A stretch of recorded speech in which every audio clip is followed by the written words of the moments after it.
Bawat araw, tayo'y humaharap sa mga nangyayari sa lipunan. Mga pangyayari na nakakaapekto sa ating lahat.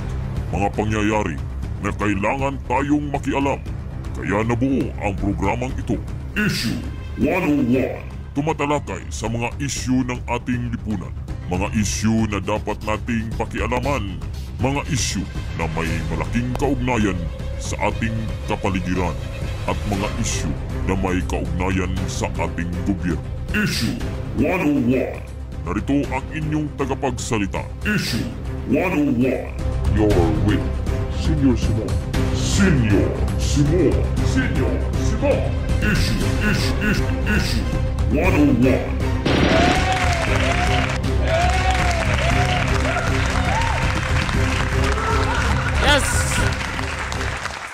Yes, welcome po dito sa ating palatutunan ng Issue 101. Kasama po ang iyong likod na si Senior Simon. Tika muna ha, dahil parang hindi ko marinig ang aking boses mga kaisyo. Sandali lang, ito pala, hindi ko pala na-on mga kaisyo. So once again, welcome po dito sa ating palatutunan ng Issue 101. Kasama po ang inyong likod na si Senior Simon. Para sa isang orasan naman ng ating live streaming dito sa ating palatutunan ng Issue 101. araw ngayon na linggo, 5 ng Hunyo, taong 2022. Welcome po dito sa ating palatutunan ng Issue 101 at ang atin pong pag-uusapan sa araw na ito at sa episode na ito mga ka-issue, dahil kung panoorin nyo po ang ating mga videos sa Facebook at sa ating YouTube channel mga ka-issue, nandyan po nakalagay ang pinakahuling for the record po natin kung saan po pinahiya po si Sas Rogando Sasot mga kaesyo. Kaya po pabigyan or atin pong bigyan po kayo ng update dahil hindi nag-sorry ang Church of God Dasmariñas kay Sas.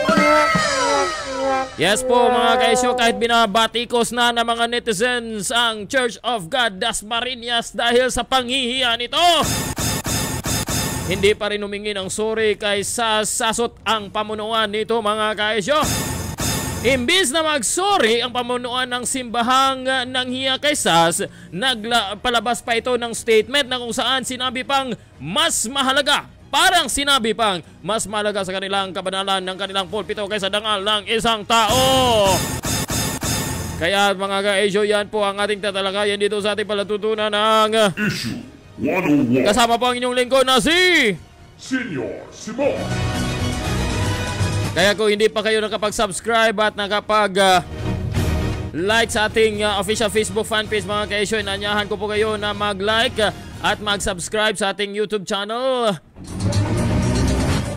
Simple lang po ang dapat nyong gawin mga ka-issue. Ito lang po mga ka-issue, i-click po ang like button at i-click po ang subscribe button sa YouTube channel at ang notification bell para po kayo ma-inform in advance mga ka-issue kung sakaling may live stream tayo katulad nito mga ka-issue, at kayo po ay makaka-join, makakasali sa ating pinag-usapan mga ka-issue sa bawat episode na ipalabas natin sa live streaming natin mga ka-issue.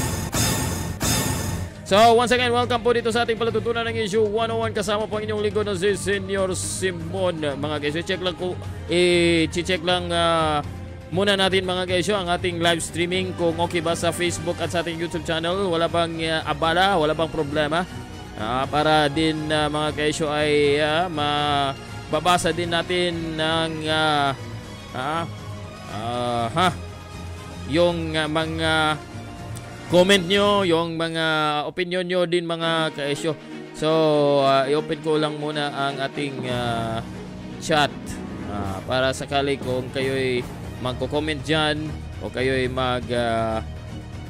mag-chat sa atin mga ka-issue, agad-agad atin pong mabasa mga ka-issue. So dito na po tayo sa ating palatutunan ng Issue 101. Welcome po dyan sa mga nanonood sa atin via live mga ka-issue. Once again, huwag po kalimutan na mag-subscribe po kayo sa ating YouTube channel para naman po ay umangat po ang ating subscription at tayo po ay ma-encourage sa pamamagitan po ng inyong mga subscription doon sa ating sa ating YouTube channel mga ka-issue, na palagi po tayong andito mag-i-expose po sa mga pangyayari sa ating lipunan mga kaisyo at kayo po ay ma-inform kung sakasakali mga kaisyo. Now, let's go to our topic mga kaisyo. Dahil kung napanood nyo po ang ating pinost na for the record, atin po pinag-usapan ng nangyari, no? Ang hindi magandang nangyari kay Sasot mga kaisyo. So puntahan po muna natin ang kanyang Facebook page mga kaisyo upang makita po natin ang kanyang Facebook. Ba't hindi to, ito po ang kanyang Facebook mga kaisyo. Yan. So, for the motherland, Sas Rogando Sasot mga kaisyo. So yan po ang kanyang anong tawag dito? Ang kanyang post. Dahil mga kaisyo, ito po, no? Umpisahan po natin ang ating talakayan mga kaisyo, no? At itutuloy po natin 'yan sa pamamagitan po ng mga post ni Sasot sa kanyang Facebook kung saan po ay kanyang pong para pong kanyang tayo ay kanyang sinasabihan kung ano po ang hindi magandang nangyari sa kanya sa loob ng venue ng SPIST. So panoorin nyo po ang ating for the record na video tungkol dyan mga kaisyo upang kayo naman ay mai-inform sa pamamagitan po kung ano po ang nangyari. Dahil dito na po tayo tututok at pag-usapan muna natin mga kaisyo dahil ang News 5 ay nag-post ng anong tawag dito, ng parang snippet or ano bang tawag, tamang term niyan mga kaisyo, na parang yung picture lang ba na anong nangyari dito, yung picture lang ba't nawala yung Facebook, ito talaga wala na. Teka muna mga kaisyo dahil hindi nag-response. Okay. For a while mga kaisyo dahil parang may technical problem tayo. Hindi sumang-ayon ang ating technical equipment.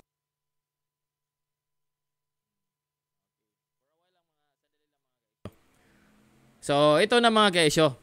Dito tayo muna sa mainstream media.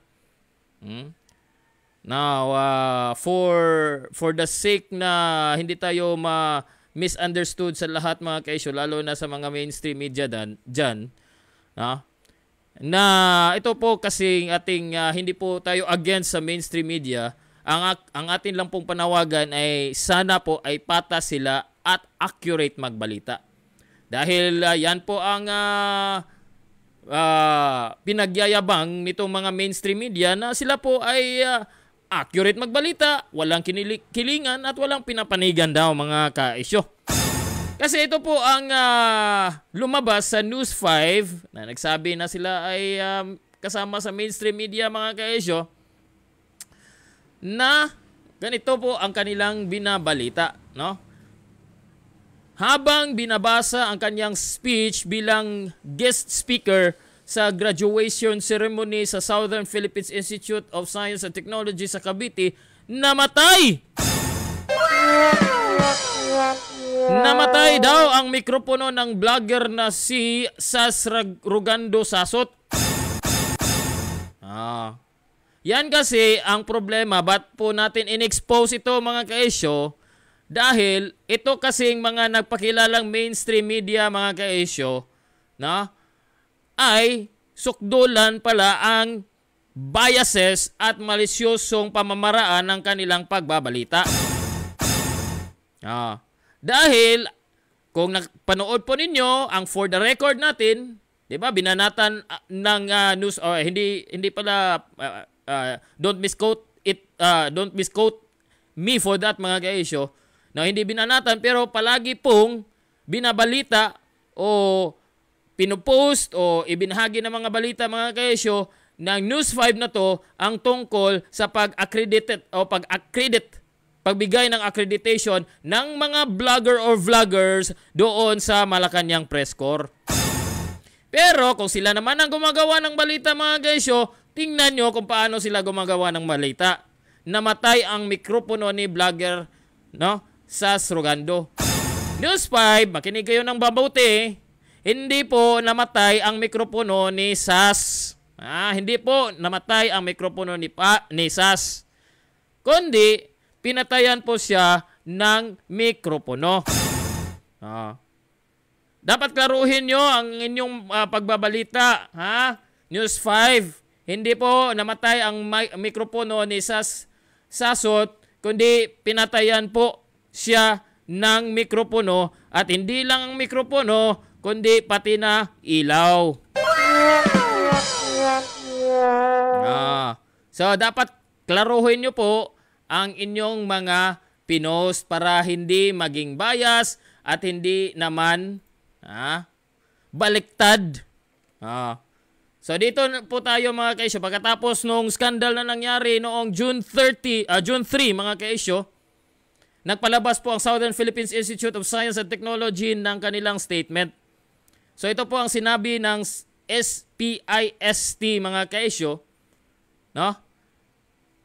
To HUMSS and TVL graduating students, parents and guardians, official statement regarding graduation ceremony incident.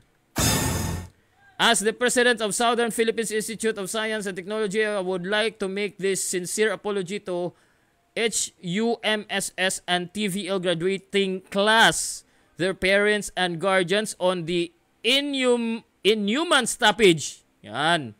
Klarong-klaro mga kaisyo ang statement ng pamunuan ng paralan kung saan naging guest speaker itong si Sasasot mga kaisyo. So sabi dito ng pamunuan ng SPIST mga kaisyo na inhuman ang pagpigil ng graduation rights ng paaralan na yon mga kaisyo. Noong una, yung pamagat pala ng ating YouTube video ngayon mga kaisyo, yung live stream natin ngayon mga kaisyo, ay dapat sana may karugtong pa na pangalawang pag-uusapan natin. Pero from nung pinag-aralan ko po ang ating pag-uusapan sa episode na ito mga kaisyo, ay parang hindi kakasya yung isang oras na atin pong pag-uusapan itong issue na to mga kaisyo.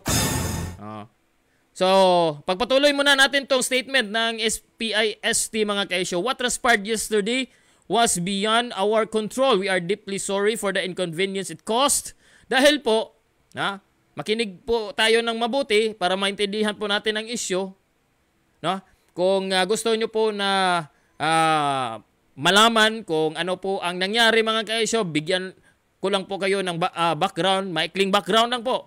Itong si Sasasot, na isa ding vlogger mga kaisyo, ay inaanyahan, in-invite doon sa graduation ceremony ng SPIST bilang guest speaker nito.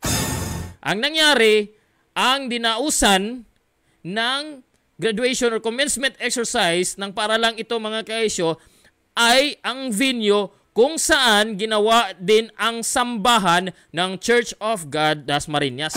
Doon po sila nagsasamba. So yung sa madaling salita, simbahan ng Church of God Dasmariñas ay ginawang venue ng SPIST.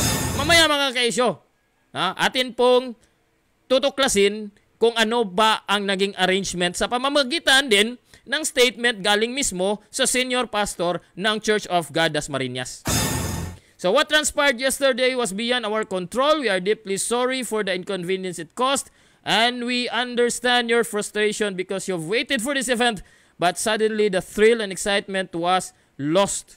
Rest assured that the school will hold liable those people who are responsible to this unwarranted action, which can be characterized as an attack to our institution, causing damage against SPIST, graduates, parents, and respected guests for, number 1, they ruined the solemnity of the graduation rites.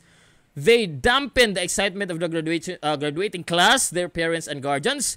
And number 3, they tried to stop our guest speaker, Mrs. Rogando Sasot, to speak to the graduating class for some unlawful reasons. We will release an official announcement on the reschedule of the post-graduation and its details. Thank you for your continued support and understanding. Galing po kay Dr. Erlinda Ismanzanero, President at CEO ng SPIST, mga kaisyo.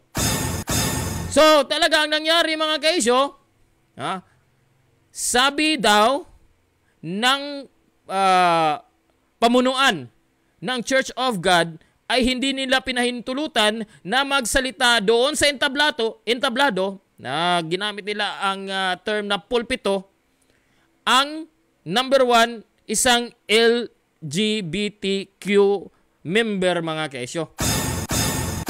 Once again, ang venue po na kung saan doon po, by the way, welcome po sa ating mga tagapanood po sa ating live stream ngayon, mga kaisyo. At kung gusto kayo makisali at gusto nyo ding magbigay ng inyong puna, opinion o kahit man hindi sang-ayon po sa ating pinagsasabi dito, mga kaisyo, pwede po kayo makisali sa pamamagitan po ng ating chat box dyan at comment box dyan, mga kaisyo.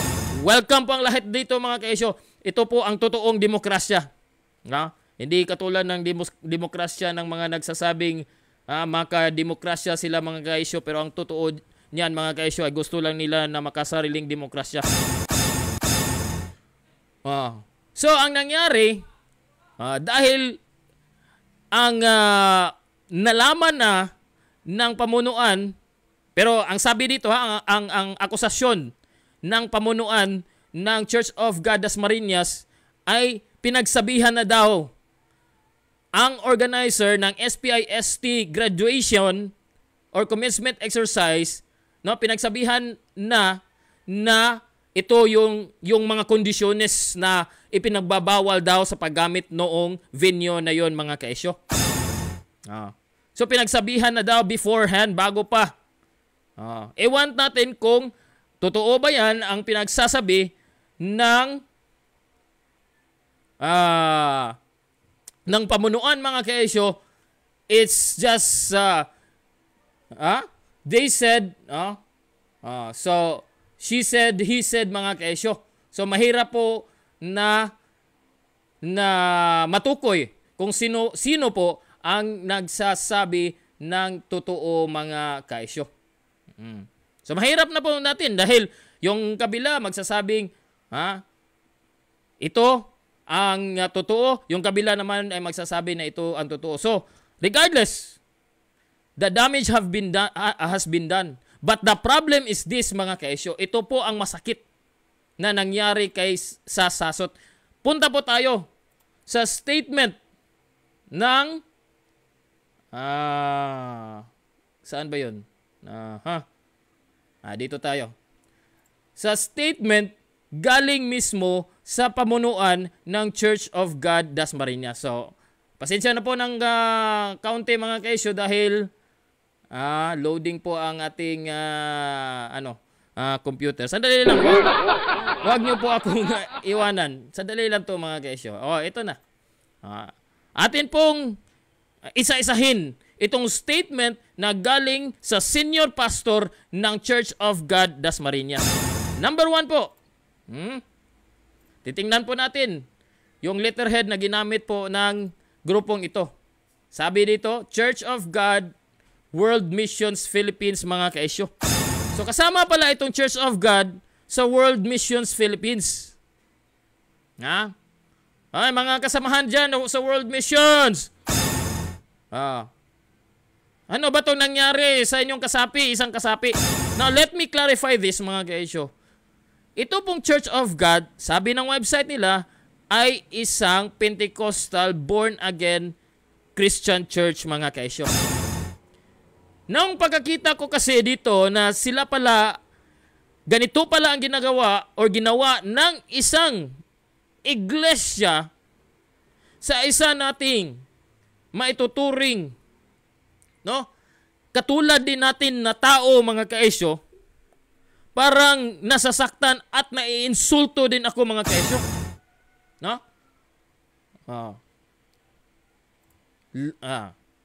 sasabihin ko ulit, let me once again speak this or tell this to you. No? Nung nalaman ko na itong Church of God pala mga kaesyo ay isang born again Christian church mga kaesyo, ako din ay nasasaktan at ako din ay naiinsulto.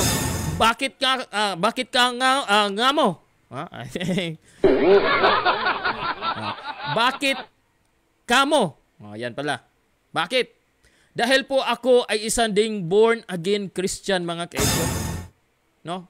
Ako din ay isang born again Christian. At kung may mangyayari sa katulad ko or kaparihas kong pananampalataya mga kaesyo, ay maapektuhan din ako. And I do believe na yung ibang mga born again Christian dyan, ay yan din ang kanilang mararamdaman. Pag may nangyari sa kapatiran o sa kapatid na may kahalintulad natin na paniniwala mga kaesyo. So yan po ang nangyari. Yan po ang aking dinaramdam. Dahil po sa ginawa nitong simbahan na ito mga kaesyo, kung saan, no? Pagkatapos na nangyari mga kaesyo, ay nagpalabas ng statement at ganito pa ang laman ng kanilang statement mga kaesyo. Ano ang laman ng kanilang statement? Babasahin po natin mga kaesyo. Di ka muna baka may nag-chat. Okay. O may nag-PM. Ano ang sinasabi? Letter from the senior pastor. Ang pangalan pala ng senior pastor ng Church of God sa Dasmariñas, no? Hindi po natin nilalahat yung mga Church of God kasi sa nalalaman ko mga kaesyo, itong sa Church of God World Missions Philippines Dasmariñas mga kaesyo ay isa lang sa napakaraming Church of God sa buong Pilipinas, buong bansa mga kaesyo. Sasabi ng senior pastor na pinangalan ng may picture pa, may larawan pa dito mga kaesyo, ay si Bishop Anthony V. Velasco mga kaesyo. At of course, may kadugtong na mga letra mga kaesyo. Okay, sige, basahin natin itong sinabi ng senior pastor na to. Letter from the senior pastor. The purpose of this letter is to shed light upang maliwanagan daw tayo kung ano ang nangyari noong Hunyo 3, taong 2022 ng hapon noong Biyernes mga kaesyo. Para daw tayo maliwanagan. Sige, pastor. Magpaliwanag ka. Sabi dito, we, Church of God World Missions Philippines Dasmariñas, being a religious organization, not an event place. Take note inaamin ni pastor, ano pangalan ba yung ng pastor na yun? Velasco, ni Bishop pala, inaamin ni Bishop Anthony V. Velasco, DDHC, ano ba yun? Inaamin niya na sila po ay isang relihiyosong grupo at ang kanilang lugar ay hindi po dinadausan ginawa pong o dinadausan po ng mga event mga kaesyo. We're asked. Tinanong daw sila ng paaralan na pinangalanang Southern Philippines Institute of Science and Technology or SPIST. Kung pwede daw na gamitin ang kanilang sambahan, church facility, mga kagamitan ng kanilang simbahan mga kaesyo, para sa graduation event.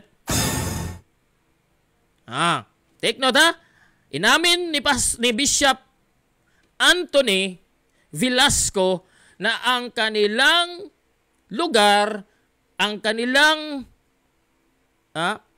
ang Church of God World Missions Philippines Dasmariñas ay isang reliyosong grupo at may in closed parenthesis, not an event place.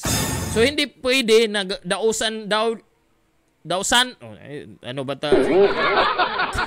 Tamang pagbanggit dyan. Ha? Baka magkamali po tayo ng pagbigkas. Hindi daw ito pwedeng dadausan ng anumang event mga kaisyo dahil ito daw ay isang simbahan. Pero, tinanong po sila ng isang paralan na pinangalan ng SPIST kung pwede bang gamitin ang kanilang lugar para pagdausan ng graduation. Ito, dagdag niya. With the desire to be of service to the community, their request will be granted provided they will abide by the following conditions. Ano po ang kondisyon? Pwede daw na gamitin po ang lugar, ang kanilang simbahan, bilang pagdadausan daw, pagdausan. Pasensya na po sa mga Tagalog dyan mga kaisyo, pasensya na po. No? Pagdadausan nitong graduation ceremony, dahil gusto daw nila na makatulong sa komunidad mga kaisyo. So, pinahintulutan po nila, but with the following condition. Ano po ba itong mga kondisyon na to? Una daw, na ito ay sanctuaryo, no?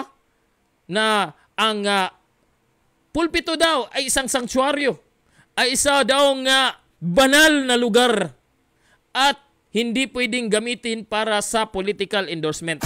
Okay, number 1. Hindi pwede na gamitin ang pulpit para sa political endorsement. Kahit anong political endorsement. Okay ba? Okay, remember this Hindi pwede gamitin ang pulpit for political endorsement.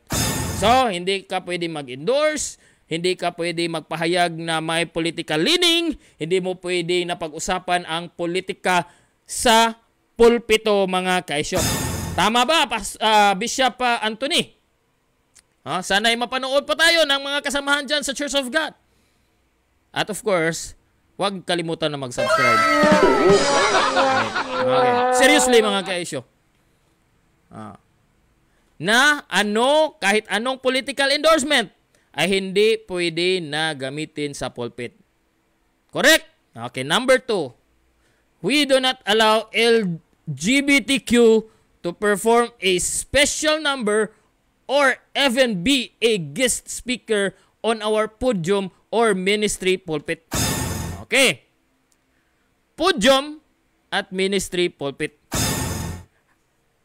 Problema kasi hindi ako I don't know what is the definition of this pulpit sa mga sa pastor na ito, sa bishop na ito, sa grupong ito mga kaisyo. Ewan ko ba kung ano ang definition ng pulpit sa kanila mga kaisyo. Dahil hindi daw pwede na gamitin ang pulpit or hindi pwede na tumayo doon sa pulpito o sa podium o gamitin bilang guest speaker o mag-perform ng special number ang isang LGBTQ member. Dahil pribado yung lugar na yan, we respect that decision. The LGBTQ, I do believe, nirerespeto din nila yung desisyon na yan. And a reasonable amount of donation. Ito na. Dapat magbigay ka ng donasyon para po sa gastos ng simbahan. The school, SPIST, made a down payment. Okay, nagbayad po ang paralan. Concurring to these requirements, number 3 requirements, only for us to find out in the eve of the event, that they do not intend to do their part of the bargain.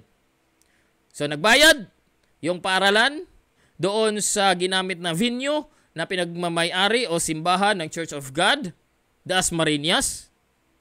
Pero ang sabi dito, ito po ay statement ni Bishop Anthony Velasco, mga kaisyo ng Church of God, who is, siya po ang senior pastor ng ng simbahang yan, mga kaisyo. Hindi daw hindi daw tinupad ng SPI-ST. Nag-down payment yung paralan, pero hindi daw tinupad ang requirement pagkatapos nitong malaman nung araw bago po nung graduation ceremony ng mga bata, mga kaisyo. The church administrator gave the school options on which route to take either. Okay, take note of this, ha? The eve, araw bago ang takdang araw na kung saan ay gagawin po ang graduation ceremony. Eve po. Okay, pwede po kayong sumali po sa ating diskusyon dyan, kayong mga nanonood sa atin via live. Una, eve, ha? Meaning, may schedule na, may invitation na, nakaset na yung lahat, mga kaisyo, pero nalaman ng Church of God Dasmariñas nung araw bago po ang takdang araw kung saan po mangyayari ang graduation ceremony, nalaman nila na yung ipinagbabawal nila, mga kaisyo, ito pong number 2, na hindi pwede ang LGBTQ, na kung saan po ay si Sasasot ay isang transgender na mag-perform daw, mag-perform. Ha? Tingnan mo na. Mag-perform or maging guest speaker at gagamitin ang podium o ang ministry pulpit, mga kaisyo. So, kung isa ka sa mga miyembro ng LGBTQ, kahit man lang, ikaw ay magsasalita, hindi daw pwede yan sa Church of God Dasmariñas. So the day before, may invitation na, nakatakda na yung mga arrangement, nakabayad na sila ng down payment, pero ito po ang ibinigay na kondisyon ng Church of God dahil daw sa pagkatapos nalaman nila na itong number 2 ay hindi pala pwedeng sundin o hindi masunod ng SPI-ST. So nagbigay daw sila ng option. Dito, the church administrator gave the school options on which route to take. Either maghanap sila ng ibang lugar kung saan pagdarausan ng event at i-refund yung down payment o palitan yung LGBTQ na guest speaker. So the school, SPI-ST, opted for the latter. Ito daw ang pangalawa, and deeply apologize to us for the inconvenience they have created. So early Friday morning, our church administrator initiated a talk to the school staff because we feel that there is a breach of trust already. We lay down openly to them what is going to happen if they will try. So, pinagbantaan na daw ito na kung itutuloy daw na yung membro ng LGBTQ ay tuluyang magsasalita doon sa pulpit o sa entablado, ano bang tawag nila sa lugar na yan nitong mga pamunuan, hindi ko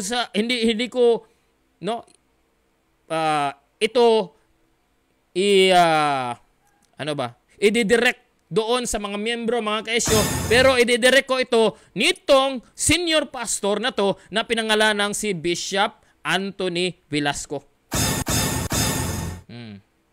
Anthony V. Velasco. They have created. Early Friday morning, our church initiated a talk to the school staff because we feel that there is a breach. We laid openly to them what is going to happen. So pinagbantaan sila na ito ang mangyayari kung vina-violate ang kanilang religious belief. That if our belief is disrespected, we will have no choice but to turn off the lights. Ito po. So binantaan na bago nung araw mismo kung saan dinadaos na dadausin na yung graduation ceremony, mga kaisyo. So binamantaan sila na kung itutuloy nila ay we will no choice but to turn off the lights and sound system as our final recourse to keep the sanctity of the pulpit.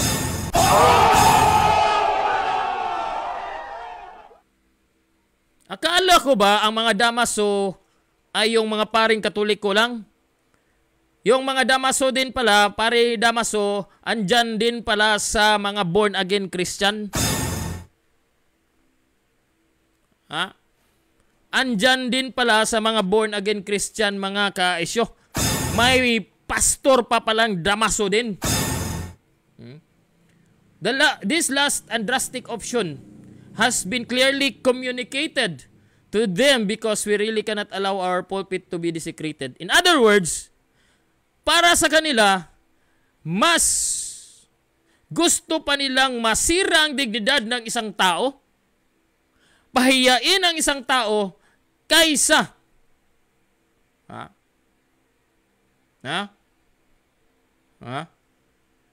kaysa kanilang lugar na tinuturi nilang banal, mga kaisyo. We expected that this final verbal agreement will be respected. Verbal agreement lang pala mga kaisyo. Wala pong written agreement. Wala pong nakasaad sa papel kung saan po nag-a-agree po sila sa mga kondisyon na inilatag po ng Church of God Dasmariñas. We will be respected by the school and by the guest speaker. So, final verbal agreement. Verbal agreement, take note ha. Verbal agreement lang pala ang kanilang ginagawa mga kaisyo. Will be respected by the school and by the guest speaker. But it turned out otherwise. I awaited for the school. Sampal talaga ito mga kaisyo. Hindi lang ito sampal. Doon kay Sasot at doon sa paralan mga kaisyo, ito din ay sampal sa ibang mga miyembro o mananampalataya sa born again Christian mga kaisyo. Ito po ay nakakahiya, hindi lang ang pinahiyad ng obispo ito, si Bishop Anthony Velasco mga kaisyo, hindi lang si Sasasot, hindi lang yung mga mag-aaral at mga manggulang ng mga estudyante ng SPIST, pati na ang SPIST mismo mga kaisyo at ang kanilang pamunuan. Hindi lang sila ang pinapahiya mga kaisyo, pati na tayong mga nananampalataya sa katuruan ni Kristo bilang mga born again Christian mga kaisyo. Sampal din ito sa atin. Pinahiya din at tayo ng senior pastor na to mga kaisyo.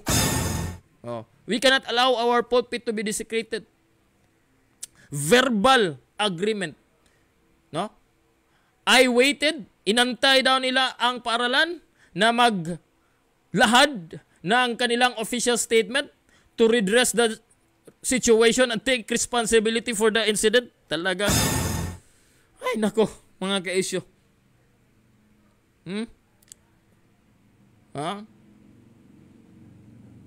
Ba't to? Parang naghang yung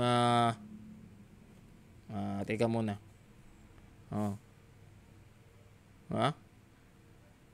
Iniinsulto tayo. Nito. Ito. Iniinsulto tayo, mga born again Christian. Kayo dyan, mga membro ng Church of God, iniinsulto kayo ng inyong senior pastor. But I have read their social media statement that it is not possible anymore. That is why I come to the open and insult us mga kaisyo. My final word, I respect school institutions. I respect the LGBTQ community. They are human beings and for this reason we should respect life. But how about respect for one's belief? Pastor, Bishop, parang nawala ka na sa totoong pangaral, Bishop. But how about respect for church rules and regulations, respect for the holiness of the pulpit? The undersigned expresses all this with sincerity, truthfulness, and integrity of heart. Respectfully yours, Bishop Anthony Velasco, DDHC, Senior Pastor. Ha? Bishop, parang nawala ka na sa totoong pangaral ni Kristo sa mga pinagsasabi mo dito, Bishop. Ha? Ba't ko nasabi na parang nawala ka na sa totoong pangaral ni Kristo? Mismo. Ano ba yun? Mismo, Bishop. Ha? Pangaralan kita ngayon, Bishop. Ha? Parang nawala ka. May didi ka nga sa kadugtong sa iyong pangalan, Bishop, pero parang mayabang yung para kang, you sound like mayabang with the statement you give, Bishop. No? Oh. Sige. Ha? Pang-aralan kita, Bishop. Una, sabi ninyo, ang isa sa mga kondisyon ninyo ay dapat hindi gamitin ang pulpit para sa political endorsement. Sige. Ha? So, ano ba ang political endorsement? Tao, political standing, yung may paglilining o pagpapanig sa anumang political principle o anong mga pananaw politika. Sige. Sige. Ano to, Bishop? Ano to? Sige, Bishop, Dahil ang akusasyon ni Sas ay maliban daw sa kanyang pagkamiyembro ng LGBTQ, hinarangan din ninyo at hindi nyo siya pinahintulutan na magsalita doon gamit ang inyong entablado o pulpit dahil siya daw ay supporter ni Bongbong Marcos. Sige, pakinggan nga natin ito. Ginamit ang inyong pulpit, kayo din nanonood dyan. I-share nyo itong video na to para makaabot ito kay Bishop Anthony Velasco. Sige, panoorin natin to. Para klarong-klaro. Ba tayo mag-play? Also, please switch your phones to silent mode and turn off your flash. Okay, say forward lang natin dahil Of the Lord. This is Jem saying God bless and enjoy the service. Amen. Can we just give God our very best clap offering? It's Ba't good mahina? to be in the house of God today. And good day, church. At pakikamusta nga po inyong katabi po muna. Please say hi or hello. It's good to see you again this Sunday. Happy Easter Sunday to everyone. Happy Resurrection Sunday to all of you. At tayo po ay naniniwala na buhay yung ating Panginoong Diyos po ngayon. Amen po ba yun? Sige po, palakpakan po natin si Lord. Again, i-atras natin. Ito po ay give God a problem. Talagang binigyan nyo talaga ng problema ang Diyos, Bishop. Sige, ano bang nangyari dito? For a while lang mga ka-isyo. Parang talented kasi itong computer ko mga ka-isyo. Biglang sandali lang mga ka-isyo. Buhay yung ating Panginoong Diyos po ngayon. Amen po ba yun? Sige po, palakpakan po natin si Lord. That's why it's good to be in the house of God because Jesus Christ is alive and He is here in our midst today. At ngayon po, sino po ang excited po makinig ng salita ng Panginoon? Maski nga po sa lahat ng excited pong malakpak para sa Kanya. And I'm also excited to be here and to preach to you God's Word. By the way, ito po ay sa Church of God Dasmariñas, itong video na to mga kaisyo. So, number 1, hindi daw pwede na gamitin na political endorsement ang kanilang pulpit. So, let us consider na ang term na pulpit na ginamit po nila ay yung stage, yung kabuoang stage, na kahit gumamit ka pa ng podium na dala ng inyong organisasyon dahil po kayo ay nagre-renta doon, kung ano ang ipinagbabawal doon sa stage, kasi pulpit po ang term na ginamit nila So, pinagbabawal na magsalita sa pulpit o stage ang isang miyembro ng LGBTQ at bawal magsalita tungkol sa politika o may political endorsement o political leaning. Klaro, yan po ang number 1 na kondisyon. Pero ano tong sinasabi ng associate pastor ba to, mga kaisyo? Hindi ko kasi nakita kagad. Anyway, let's just continue with this video. Alam niyo po, this week, bigla po ako napabalik sa People Power Revolution. Kasi bigla po may... Take note, yung People Power Revolution is a political exercise. Yan po ay pampolitika. So ano ang ginagawa ng pastor nyo dito? Ano ang ginagawa ng pastor nyo dyan? Di ba yan po ay isang klase ng political endorsement?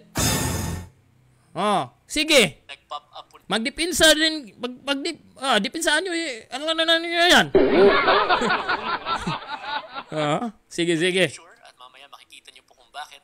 And sa pagpunta ko po sa People Power Revolution noong 1986, alam niyo po, nakita ko po na nag-gather po yung mga tao po dyan because they are fighting for the democracy of our country from the government at that time. And, hindi po nag-fight ng demokrasya ang mga yan. Yan po ay nauto ng mga dilawan. At isa sa mga nauto niyan, makikita nyo. Sa history po na ang nag-gather po sa EDSA ay 2 million people, 2 million Filipinos ang nagsama-sama po doon. And I believe, hindi po mapupuno yung 2 million, hindi po dadating yung 2 million, hindi po ma-achieve yung number na 2 million kapag hindi po yung mag-sisimula sa isang tao. Kailangan may... Ay, makinig ka, ikaw ang nagsasalita dyan. Hindi po ang pasimulan ng people power ay dahil sa mga tao. Radio. Hindi ang pasimulan ng people power ay dahil sa isang tao o mga tao. Ang people power ay nangyayari dahil sa kudita o pag-aaklas na ginawa ni na Enrile at ni Ramos. Kaya nanawagan noon si Cardinal Sin sa pamagitan ng Radio Veritas na pumunta doon sa EDSA at didipinsahan yung mga nag-aklas na sundalo na pinangungunahan ni na Ramos at ni Enrile at gagawin ng mga tao na human shield. Dahil atakihin na ng mga sundalo ni Marcos yung mga nag-aaklas na sundalo.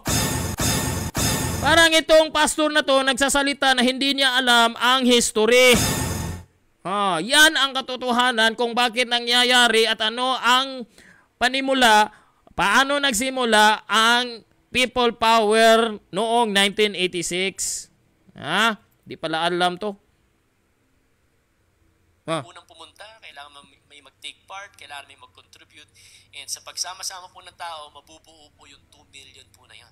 And I found out may isa pong tao po doon na taga-COG. Pakihanap nga po kung sino po yung taga-COG po dyan. Nakikita niyo po ba? So para po hindi po kayo mahirapan, i-highlight na po natin. At walang iba kung hindi po si Pastor Anthony Velasco po. So klarong-klaro kung bakit hindi pinagsasalita si Sas Rogando Sasot doon sa graduation rites gamit ang stage ng Church of God Dasmariñas dahil ito pala si Bishop Anthony V. Velasco ay isa pala noong nagpunta sa EDSA People Power Revolution. Klaro pala na itong si Pastor, itong si Bishop Velasco ay hindi pala yung LGBTQ na side ni Sasot ang kanyang hinaharangan. Yun pala ay ang kanyang pagiging Bongbong Marcos supporter. Yun pala ang katotohanan dyan, mga kaisyo. Si Anthony V. Velasco pala ay isa sa mga pumunta doon sa EDSA People Power Revolution. Siya po pala yung naging part po niyan. Kung bakit po siya nandyan. Hindi ko po masasagot. Kasi... Nandyan siya dahil politika siya. Anti-Marcos siya. Hindi pa po ako buhay niyan kasi siya po ay 21 years Oh. old. Kaya nagsalita ka, hindi ka pa pala buhay niyan. Hindi mo pala alam ang history ng EDSA. Ako, buhay na ako noong EDSA. Narito lang ako sa Cebu. Ha? At nabudol din ako noong mga dilawan. Naniwala din ako doon sa sinabi nilang pag-aklas o pagre-revolt against kay Marcos. Na ang totoong istorya ng people power pala ay ginawang human shield ni Cardinal Sin ang mga tao para idepensa sina Ramos at si Enrile. Old pa lang at that time. Pero I found out, pinakita niya po sa amin. Binibida niya po yan sa amin this week. Pati sa mga LAMP students na siya po pala ay part ng historic picture po na yan. So, kaya po, yan po, nabuo po yung 2 million Filipinos dyan po sa EDSA. Yan po. Kaya pala. So, ang totoo pala niyan mga kaesyo, ay hindi lang.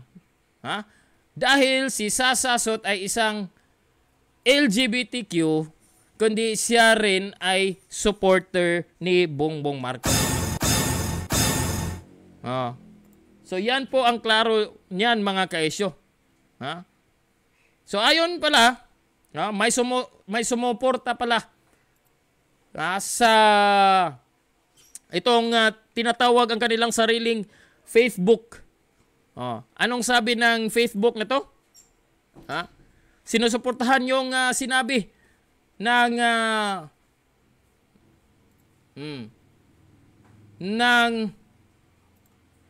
hiya mo na.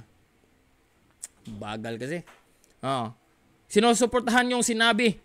Itong Facebook. Nagdagdag pa to ng kahiyan ng mga Pentecostal born again Christian. Anong pinagsasabi din nitong Facebook na to? Greetings. First of all, the purpose of this statement is not to discriminate against anyone but to give our support to the stand of the COG Church. Hindi daw sila membro. That we do not allow LGBTQ to perform a special number or even guest speaker on our podium or ministry pulpit. The church had agreed with the school that they won't allow. Okay, ito na sinasabi. We know that the issue had been or had happened might also be one that will trigger Sugi Bill. Kayo nga nagsimula nito eh. Actually, hindi to nangyayari kung hindi nyo ginawa ang panghihiya kay SAS. Dahil, pinahiya nyo yung tao, kaya pumutok itong issue na to. Sige, pang-aralan lang ko kayo. Kahit madalian lang. Anong sabi nyo?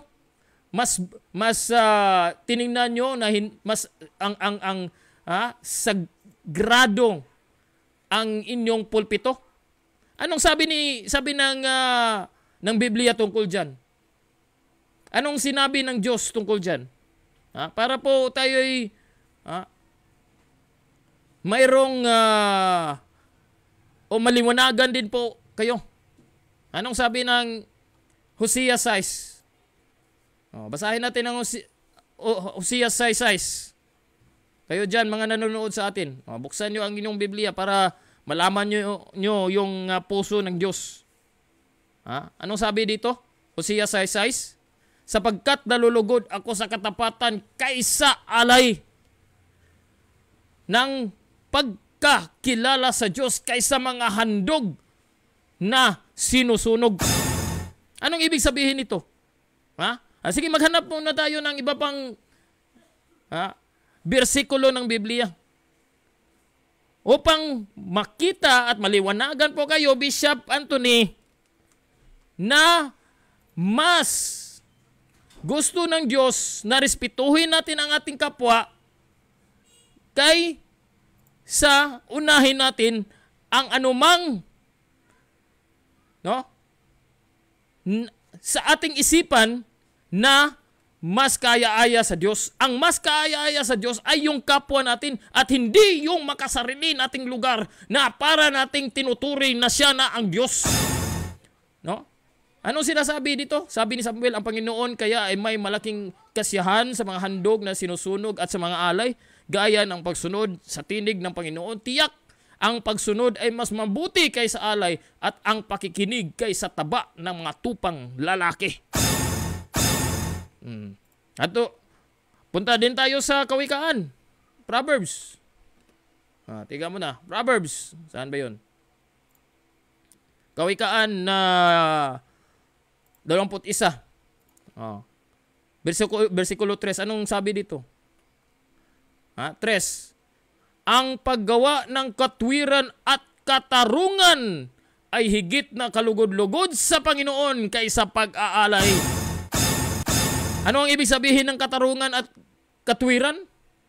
Yung dangal ng tao. Tingnan nyo nga, anong sinasabi dito sa Kawikaan? Mas bigyan po natin ng respeto ang kapwa natin sa pag-aalay, di ba? Kung atin pong tawag dito? I-understand, kalimutan ko kasi Tagalog. Unawain ito mga kaisyo. Ang pag-aalay ay isa pong banal na gawain po ng mga Israelita. No? Ang sacrifices ay ang offering ay isa pong banal na gawain ng Israelita. Pero anong sabi ng Diyos? Katwiran at katarungan, justice and fairness, respect to one another is greater than the sacrifices. At bago sa panghuli mga kaisyo, sa Mateo, anong sabi ng banal ng kasulatan? Para pangaralan ko po to si Bishop. Dahil para sa kanya, mas mahigit ang sanctity ng pulpit kaysa dangal ng tao.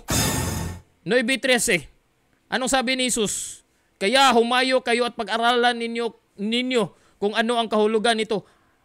Habag ang ibig ko at hindi handog. What I want is love, not sacrifice, not offering. Sapagkat hindi ako pumaparito upang tawagin ang mga matuwid, kundi ang mga makasalanan. Panghuli na bersikulo. At tayo'y magtapos po mga kaisyo. 22:39. Anong sabi ni Jesus? At ang pangalawa ay katulad nito, ibigin mo ang iyong kapwa ng gaya ng iyong sarili. Love your fellow man, your neighbor, as yourself.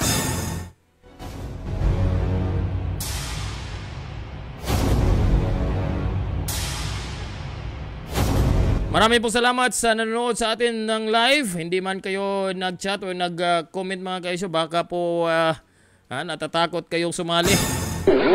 Okay lang yun mga kaisyo.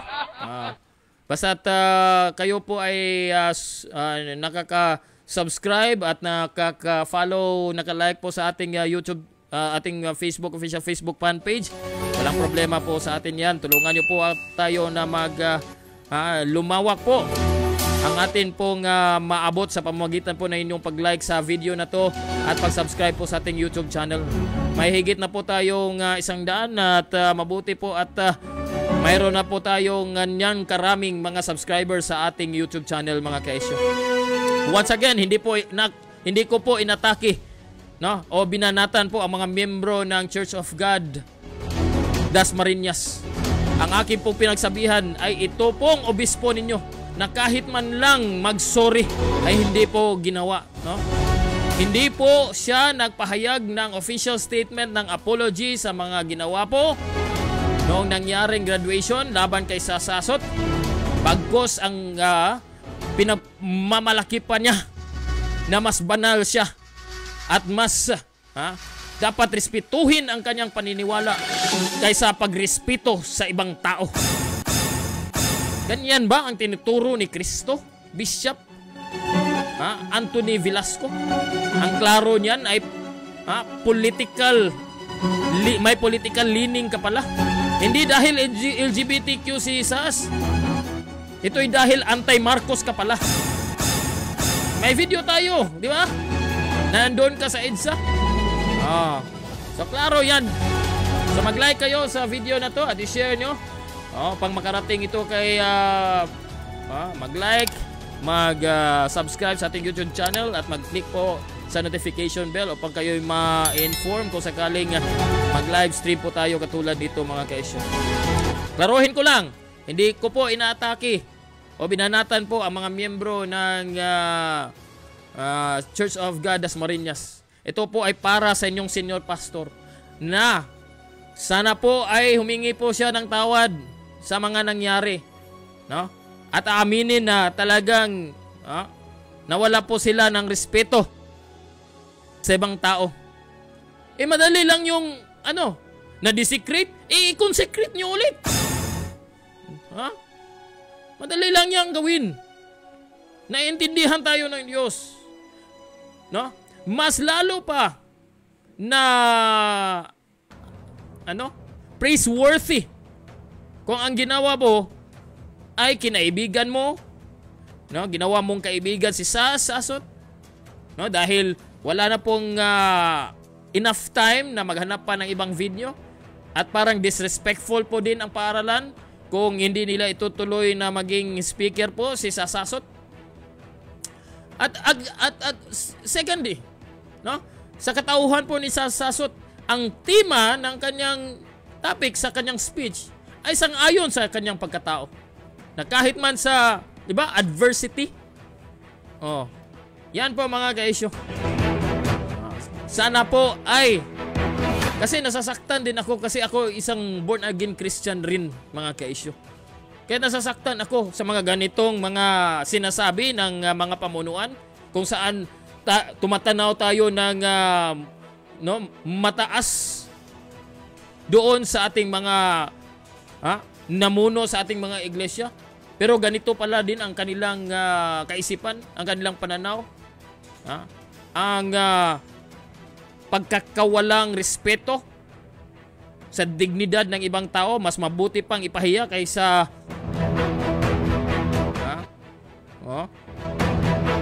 mas preferred pa nilang ipahiya yung ibang tao mga kaisyo. So yan lang po tayo dito sa ating palatutunan ng Issue 101. Ito po ang inyong lingkod na si Senior Simon. Once again, huwag po kalimutan na mag-like at mag-subscribe sa ating YouTube channel mga kaisyo. Simple lang po ang inyong gagawin mga kaisyo. I-click po ninyo ang para po sa like po ang video na to at i-click po ang subscribe button at i-click po ang notification bell upang kayo ma-inform kung nasa kasakalig tayo ay mag-live stream katulad nito mga kaisyo. Hanggang sa muli, no? Ito po ang inyong lingkod na si Senior Simon para sa palatuntunan na Senior Simon. Tingnan mo na, magsabay-sabay kayo. Para po sa palatuntunan na Issue 101. Ito po si Senior Simon magsasabing take care, God bless you all, and all praises belongs to our Lord Jesus Christ. Paalam.